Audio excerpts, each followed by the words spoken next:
Thank you very much. I just want to say thank you to Corey and Marshall. I was honored when they asked if I would come and speak with you guys today, and I just wanted to say thank you to them. My name is Jeremy Slagle. I'm not sure I need to say anything more about myself after that. That was really long. I had no idea. That was, wow. I am a local graphic designer and creative director and illustrator. I'm just curious, how many people out here consider themselves creatives? Okay, awesome. So almost everybody, which is why you're here today, I would hope. Tell me why you're creative. Tell me. I'm a storyteller. You're a storyteller. But why do you do that? Because I love it. I love to see people's reaction. I love taking them on an emotional journey. Okay, so who else can understand what she just said? Like, who else can resonate with that? Like that, just that need, that love to do what you do. So that's what I want to talk about today. I'm going to take you on a little bit of a journey of my work, as well as talk with you about some of the things that I've worked with. But really what it comes down to for me is one word, and that word is joy. And that's what I want to talk with you guys about today. For the past 10 years, I've taken about a month-long sabbatical. I take no clients, I take no computers, no phone calls, no meetings, no files with me, and my clients actually support me doing this, which the first time I brought it up, I thought that was gonna maybe be a deal killer with some of my clients, but they were very supportive of me going. This last summer, I took one of these trips, and when I came back, I looked at my list that I had left a month earlier on my desk. It had all the projects that I still needed to work on when I got back home, and I came back with an amazing amount of clarity. And I started looking at them almost from like an out-of-body experience. I looked at this list and I thought, some of these people really resonate with what I do, but some of these jobs I just kind of do because I have to do them. And they don't really bring me a lot of joy. So I decided to write down a list over the last 7 or 8 years of working, and I made this list of the jobs that have really made and brought me a lot of personal joy, as well as the projects that I've done with clients that have brought them amazing joy and actually really improved the bottom line of their businesses and allowed them to become very successful. So I looked at that list, and I found a common thread in all of them. That common thread is that all of them met 3 criteria. All of them are what I now call joy ventures. This is a personal project that I'm working on the side, and hopefully you'll see more about this soon. But in all situations, they follow the 3-step formula. First off, they discovered great joy in what they do. In fact, they couldn't help but do it, just like she was saying. The second step is they developed their joy by gained experiences, by seeking education and educating themselves in their joy. Third, they spread their joy. Because they were so passionate, they couldn't even keep it to themselves. A lot of times you would think of spreading your joy as being something that you would go out and do, but really spreading your joy is actually inviting other people in on your joy. That's why I like this icon here. There's arrows going out, but there's a lot of it coming in. It can't be just going out on a soapbox and preaching it. It needs to be inviting people in on what you like to do. This is not only the story of these businesses that I work with, but this is my own personal story as well. So let's start with the first step. The first step is discovering joy. Finding your joy is something you can't help but do. It's your purpose, and it's your passion. It's your gift. I discovered my joy very early. I was born in 1974 on the south end of Detroit, and I grew up in the Motor City. My dad was a basketball coach, so we moved around quite a bit. I counted 8 different houses by the time I graduated from high school. Ever notice how people from Michigan use their hands to show where they're from? Isn't that kind of a weird thing? I apologize in advance, it's a Michigan thing. It will always be a Michigan thing. But before you judge too much, you have to remember that people from Ohio think that they live in a heart-shaped state. The only reason I don't think that they use it as much is because it's kind of harder to point to where you live. Our family moved here in 1990, just before my sophomore year in high school. We love Columbus, and I don't plan on leaving ever. Between Michigan and Ohio, my family moved to San Diego for about 4 years. It was a bit of a stretch to find a body part that fit the shape of California, so let's just say I was from the armpit. of the nation over there. As soon as I was old enough to draw or hold a writing implement, I drew. It brought me lots of joy. This is me at 2 years old creating a masterpiece with chalk. I was always fascinated with simple machines. My bicycle was a form of freedom. It allowed me to ride to friends' houses. It allowed me to explore my neighborhood. It allowed me to fix and customize it and learn how it all worked. And I still can't believe my pants never got stuck in the chain. I know. I was going to try to break them out for today, but they don't fit quite as well. Yeah, thank you. I found out early on that a bike was also a bridge to friendships and shared experiences that would also last me a lifetime. And you'll see more of that later. I lived for summers because school was not my thing. It was a daily struggle for me. Dyslexia, attention deficit disorder, difficulty relating to peers, often bullied, completely math illiterate, obsessive class notes doodler, and I felt uncomfortable everywhere I went in the school except for in the class, in the art room. It was my safe place. I excelled in art, in theater, ceramics, and wood shop, but they were all considered electives, which means basically you should just show up and get an A, which I never understood why that didn't work for science and math. In a world that didn't make sense and popularity was based on how you dressed and bowl cuts were out of style, art was my superpower. If school needed theater posters or any sort of youth group work events were coming up, they always called me. I was the guy that they were going to talk with. To help make ends meet, my mom, when we lived in Detroit, worked part-time at his advertising agency. And sometimes I would get to go with her and hang out with the designers in the art room. This is before computers. Everybody was still using rub-on letters. They were using marker comps and all that. But they really loved me being there, partially because I was so enthusiastic about what they were doing, and partially because I was really good at getting coffee. And growing up lower income, my mom would bring home art supplies that were being thrown away when the agency was replacing them. So she would bring home light boxes and marker holders. These were my treasures. One such gift was this drawing table that I received on my 8th birthday, and it's the best gift anyone ever got me. At age 10, the Detroit Edison Electric Company held a safety poster contest for school-age kids, and I won first place. The camera around my neck was my prize, and it started me along the path towards loving photography. And I still had a bowl cut. Looking back through my old photos, I realized that this was my first designed piece. I drew the custom type, I did the illustration, I came up with the concept, and it was kind of one of those things that was pointing me towards what my future might be. In 1991, I was introduced to the Macintosh computer by my friend John McCollum. You'll hear a lot about him today, too. John was a student at Ohio State University, and he was living with his parents in my neighborhood. I was a high school kid with a bicycle and no girlfriend, so I had plenty of time on my hands. He showed me that I could actually make a good living with graphic design. In the evenings when he studied, I'd ride my bike over to his house, and I could use his Mac. If he was working, I could watch over his shoulder and learn, and he was sharing his joy with me. About a year later, I bought John's old computer. It was the first computer that had ever been in our home. Right about that time, words like email, America Online, 28K dial-up modems were starting to be floated around. The internet was just starting to come into its time. This was a Mac Plus. It was maxed out at 4 megabytes of RAM, no hard drive. I couldn't work on any files larger than 1.5 megabytes because it had to be able to save on a floppy disk.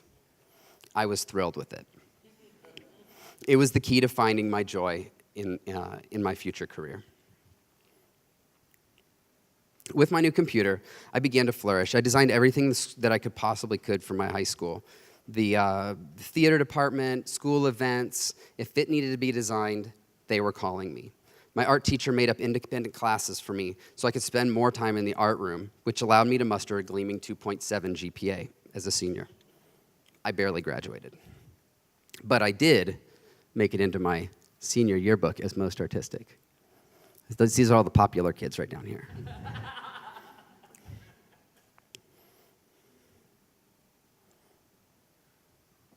My portfolio of my high school work actually landed my first job at a national t-shirt retailer. For me, education took place on the job.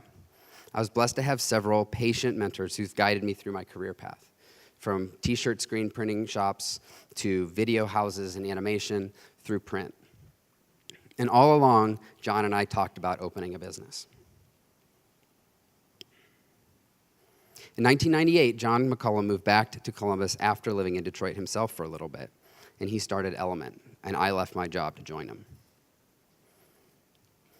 There were two companies we wanted to design for, Columbus Brewing Company and Jenny's Ice Creams, and we ended up doing both of them.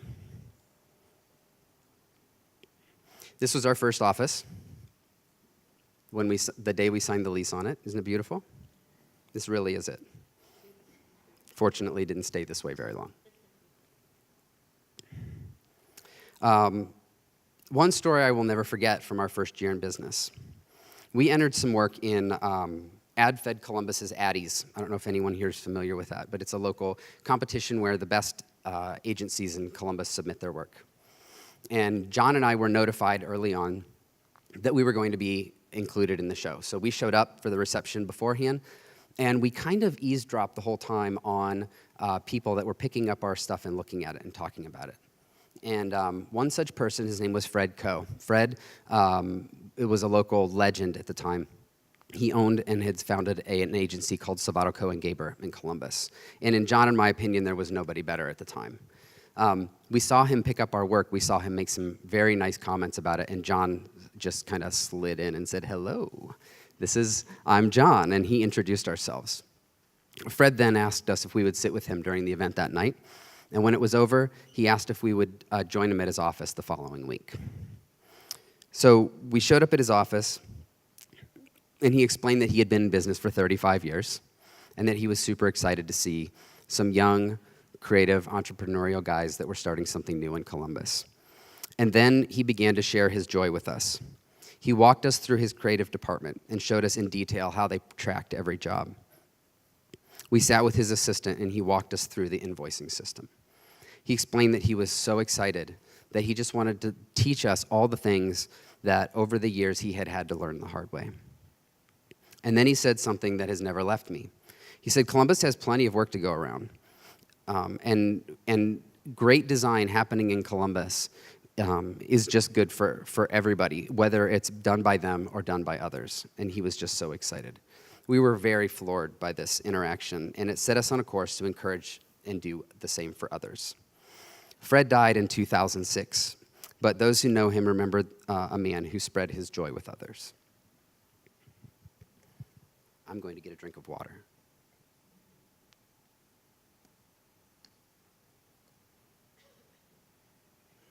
If I can get the bottle open.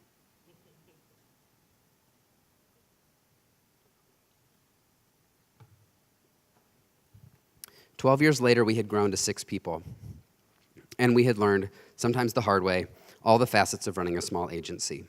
We did great work for clients like Jenny's Splendid Ice Creams, Columbus Brewing Company, Ashland University, the Michael Redd Foundation, and many others. But John's joy was being developed elsewhere. After a trip to Cambodia, he got some folks together and actually started an orphan home on the other side of the world. It was the beginning of something that would soon outgrow our small agency. By 2009, Element had become a front for orphan care in Southeast Asia. John had now founded and was overseeing 16 orphan homes in Cambodia and Thailand. It was taking a majority of his time and energy, and it was time for us to just close the business, because he needed to go become the executive director for Asia's Hope. We knew it needed to happen, and it was a very difficult decision at the time. But I really wasn't sure what was going to happen next. It was, frankly, a pretty scary time for me. But despite multiple job offers, I decided to stick with the handful of clients that we had from our agency, and just decided I would try to go out on my own. So I, Jerry Maguire style, called everyone up, except that I wasn't taking clients like Jerry Maguire was. But Anyways, I got on the phone with everybody I knew, and I said, our agency's closing. I need to know if you're willing to stick with me. And everybody gave me a hearty yes, which was really awesome. So I started in my bedroom. We hung a curtain to hide the bed so it wasn't too awkward when interns and clients stopped by.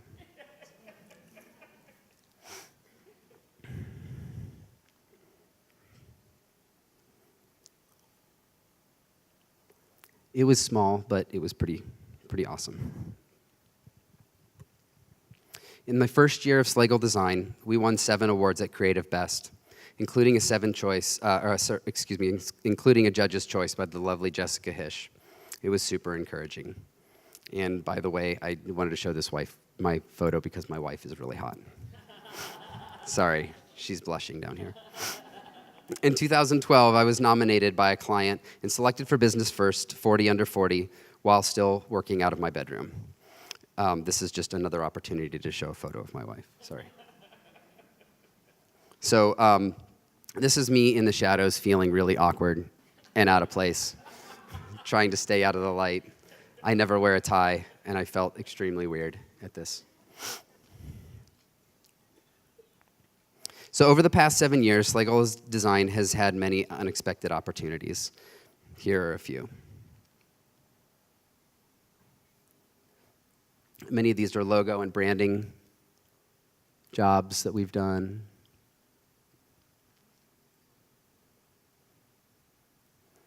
Some food trucks.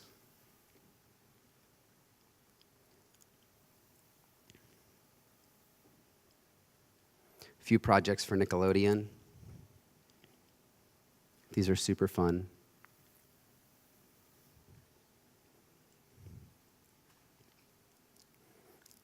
When someone calls and says you get to work for SpongeBob, you don't say no.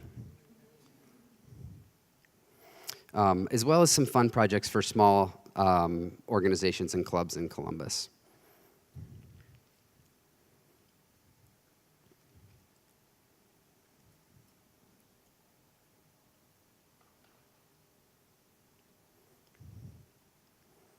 And we also do photography as well.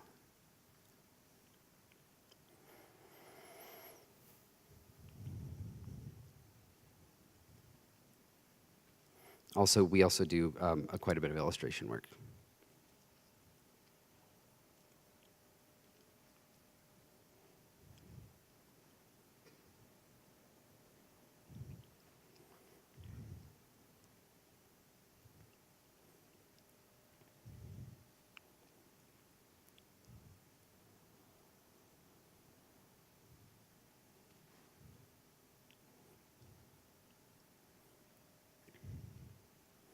Today's Slagle Design is 4 people. Well, 3 people and a dog. This is me, Casey, Becky, my wife, and my dog, Scout. And Scout's job is to make sure everybody feels welcome when they come to the studio. You can read more about us on my website, if you're interested.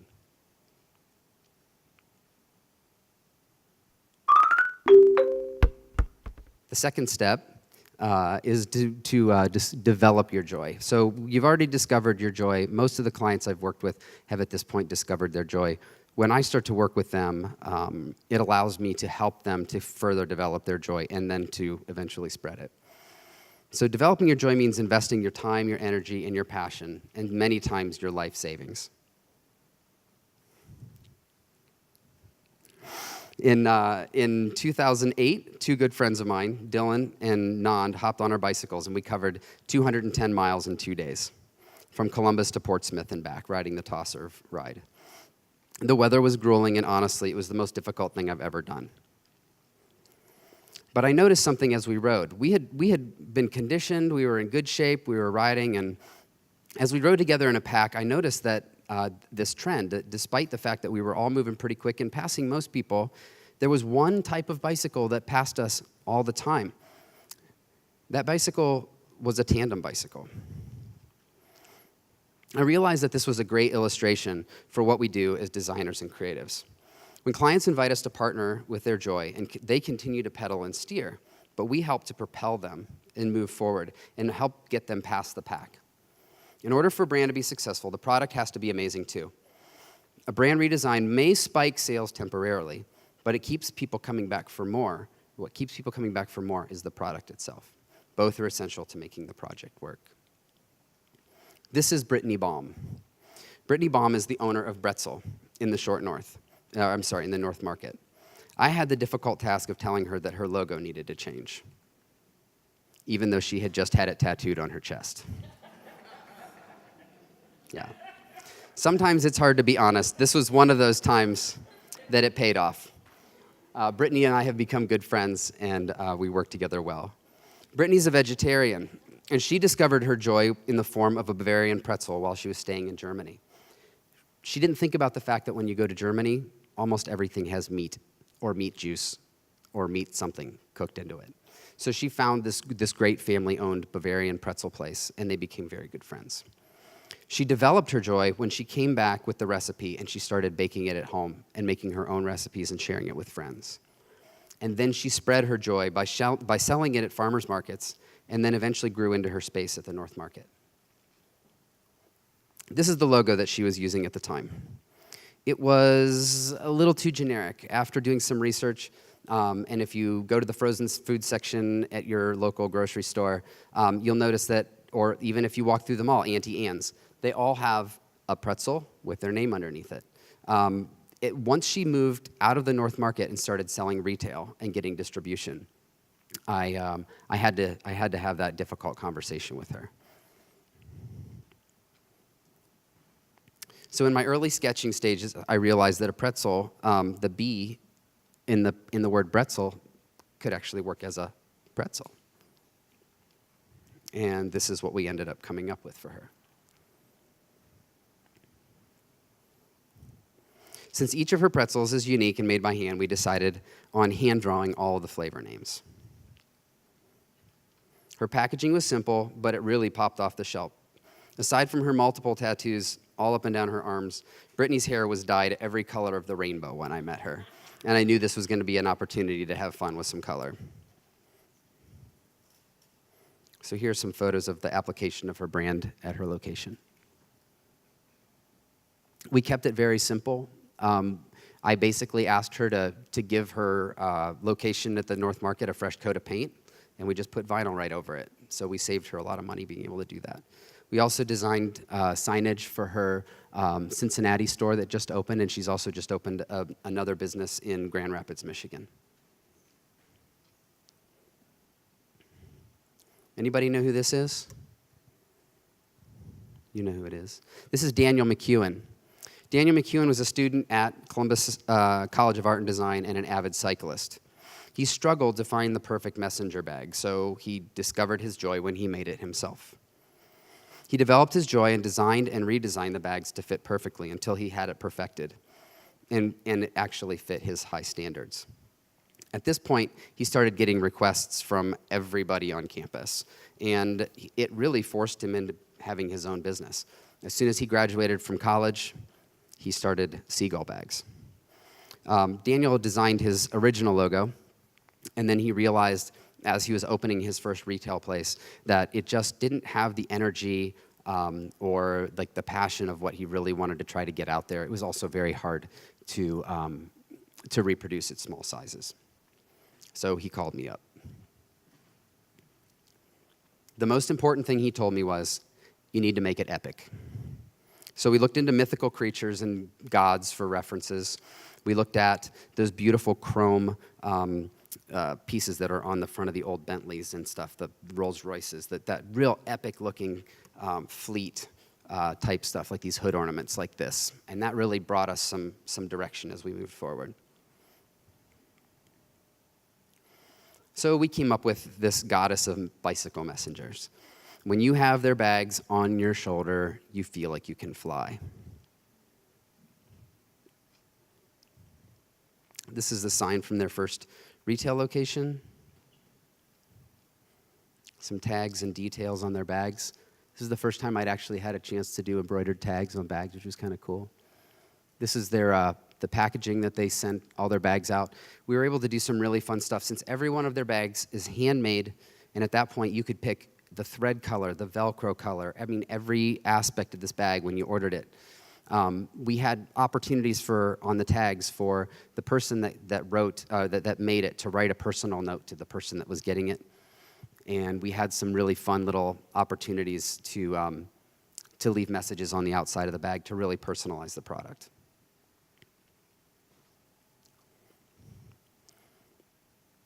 About last year, he was in a situation where he was getting these insane amounts of orders about this time last year. And he was spending less time being creative, and he was spending more time fulfilling orders. He was spending more time working on stuff that he didn't want to work on, overseeing staff, making sure stuff was getting delivered. He was getting conferences where he was doing 3,000 bags at a time. So he was having to staff up and then staff down and staff up. And really what happened was he lost his joy. The other aspect of what happened in that situation was he really was starting to move beyond bicycle bags. He was starting to do climbing bags. He was working with Cliff Bars to create some new climbing bags. He was getting into backpacks and other things and realizing that the logo that we had previously created was really focusing too much on the bicycle messenger. So he closed the business and took about a 6-month sabbatical and flew out to the West Coast and met different people that were willing to meet with him about how to reboot his business, how to really get his joy back in it. And then he met with me again, and he said, we need to start from the ground up, and we got a chance to meet again. So just last year, we recreated his brand. So this is one of those opportunities where, we were able to take a brand. It's not often that a designer gets to reboot the brand that they started in the first place. But the goal here was to make a logo that was much more accessible to people that are maybe climbers or just want a good backpack for hiking, as well as the bicycle messengers.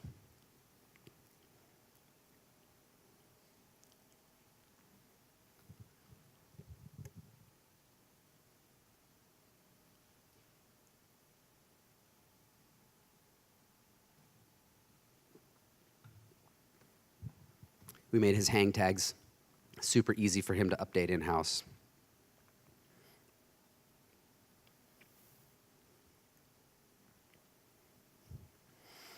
So here's another one of our joy ventures that we're talking about. This is Rocky and Courtney.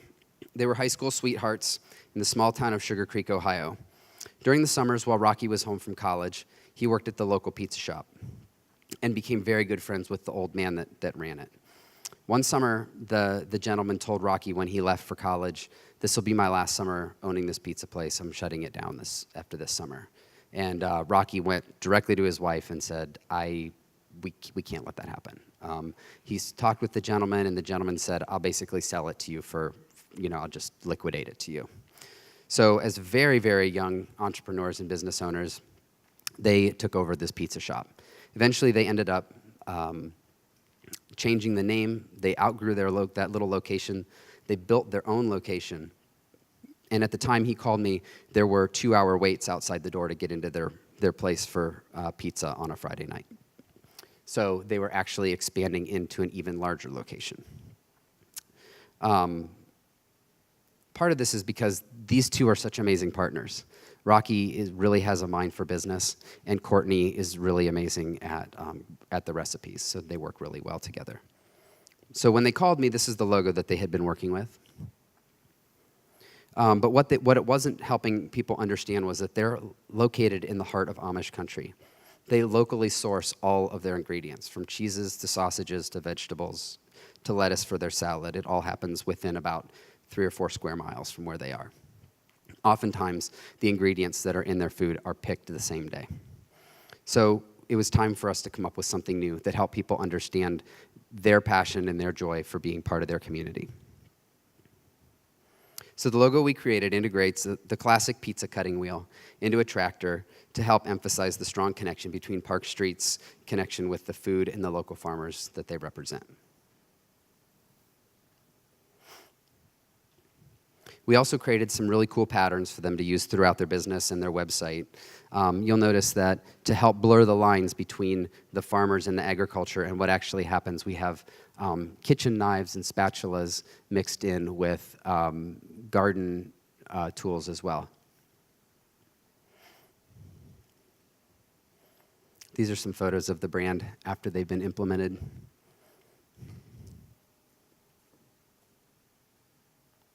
These are their carry-out boxes, the delivery boxes. I also had the opportunity to spend a day with them, and we went to their local farmers and to the local apple orchard and picked a bunch of stuff, and then they brought it all back and made dinner that night. If you go to their website, it's parkstreetpizza.com, you can see there's a video of our day together there. These are all photos that we use as promotional photos on their website from that day.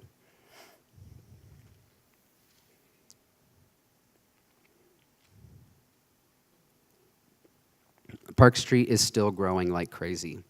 They spread their joy by being an important part of the local culture. They give back, supporting local businesses and local initiatives as well. And what they do best, though, is they share their amazing pizza.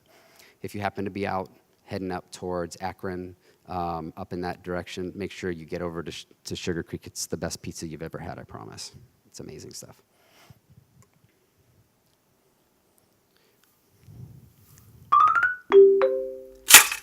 So step 3 is spreading your joy. Spreading your joy is more about inviting others into your joy than standing on a soapbox and preaching it. When you connect with your joy and other people connect with your joy, it becomes viral. One way that I've been able to spread my joy is through personal projects. 2016 marked the 6th pitch flat bicycle poster blowout. 30 artists in Ohio create 30 bicycle-themed posters and sell them for $30 each. I started this along with Wild Goose Creative and Paradise Garage about 6 years ago.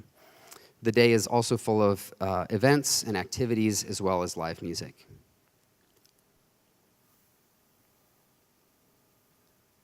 If you haven't had a chance to go, I highly recommend it. It's always the first Saturday of May. We have an opening gallery at Wild Goose Creative, and then the party goes down to Paradise Garage for the gallery hop that night. We were able to meet like-minded artists, and we were able to invite them to join us in their joy.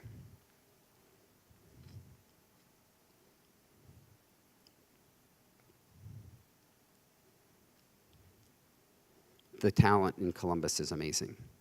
This is one of my posters from the first year. Another way I decided to help spread my joy was to take my personal time, my free time, and do some personal projects. I started by illustrating some vintage cameras. I'm a bit of a nerd about cameras, like we spoke about earlier.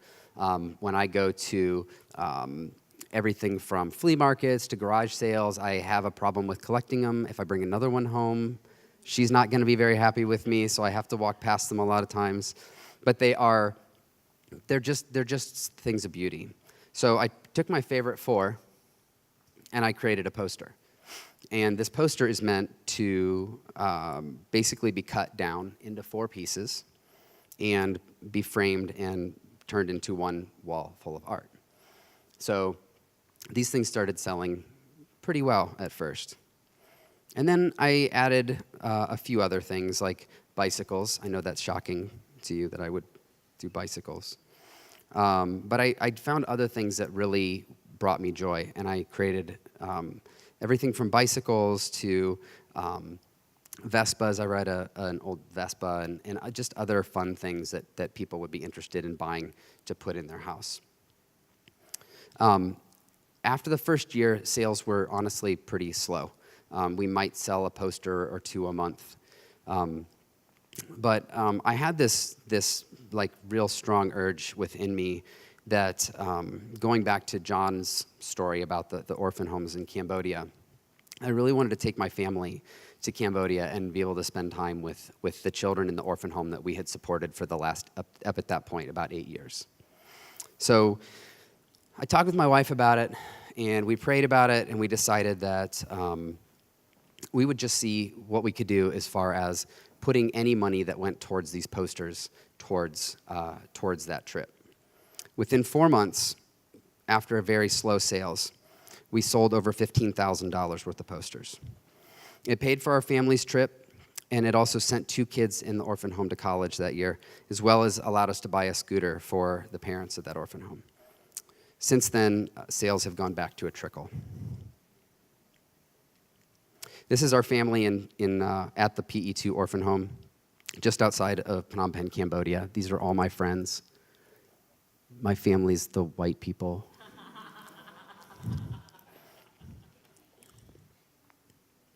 We had a blast. One thing I realized while I was in Southeast Asia is that the primary mode of transportation for people there is bicycles. Who knew? And it was also the safest way in a country that has lots of problems with sexual trafficking and work trafficking for children to be able to get to school. So when I got back, I started talking with John about what we could do to help out with that. Education for orphans, design, bicycles. Like, how could I take all of these cool things and put them together and do something that made a difference? So my discovery phase kicked in once again. How could I use all of these things to help forward education in Cambodia? So after talking with John, we came up with this organization called EduGo.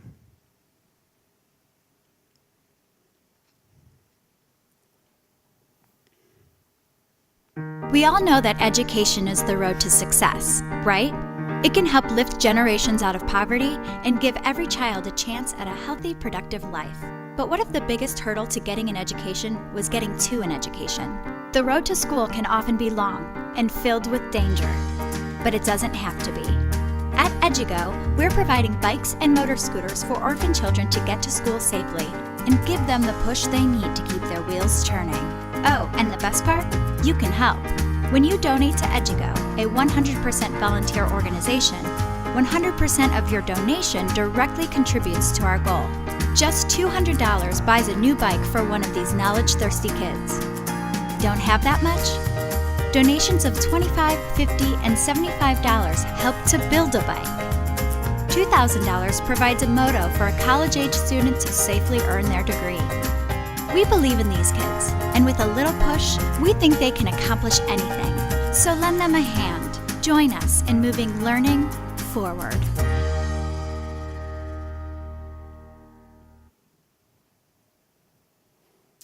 So we built a website.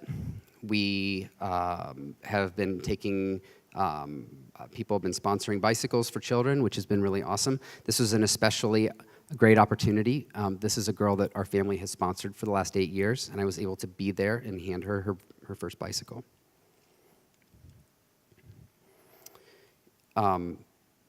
Last year, we decided we were going to do a bicycle ride for charity, and a friend of mine, Stacy, decided she was going to take it on. It ended up being a huge success, far bigger Your than we bike. thought it was going to be. Sure, it's great for a morning commute or a casual weekend ride, but what if your bike meant the difference between a successful future and a lifetime of poverty? Well, for many children, it means exactly that. At EduGo, we work to provide bikes and scooters to orphan kids in Southeast Asia so they can get to school safely. Now here's where you and your bike come in. Join EduGo on our Road to Success ride, where you, your friends, your coworkers, your family, even your dog can ride or walk to help provide orphan kids with reliable transportation to school. And getting involved is easy. Visit goedugo.org to register, sign up to volunteer, or make a donation. This ride is more than a one-day event. It's a chance to make a difference to a child that will last a lifetime. So hop on your bike and help us put orphan kids on the road to success.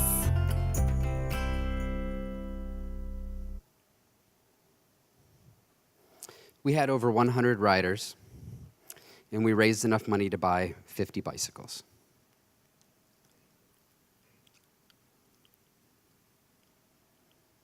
We had lots of children join us. It's a very family-friendly event. We want kids to ride bikes, to buy kids so they can ride bikes, to buy bikes so they can ride kids. Bikes don't ride kids. Last I checked. It just sounded weird coming out of my mouth. I don't know why. 1 month later, we had our first delivery to an orphanage in Thailand. That's a lot of bicycles.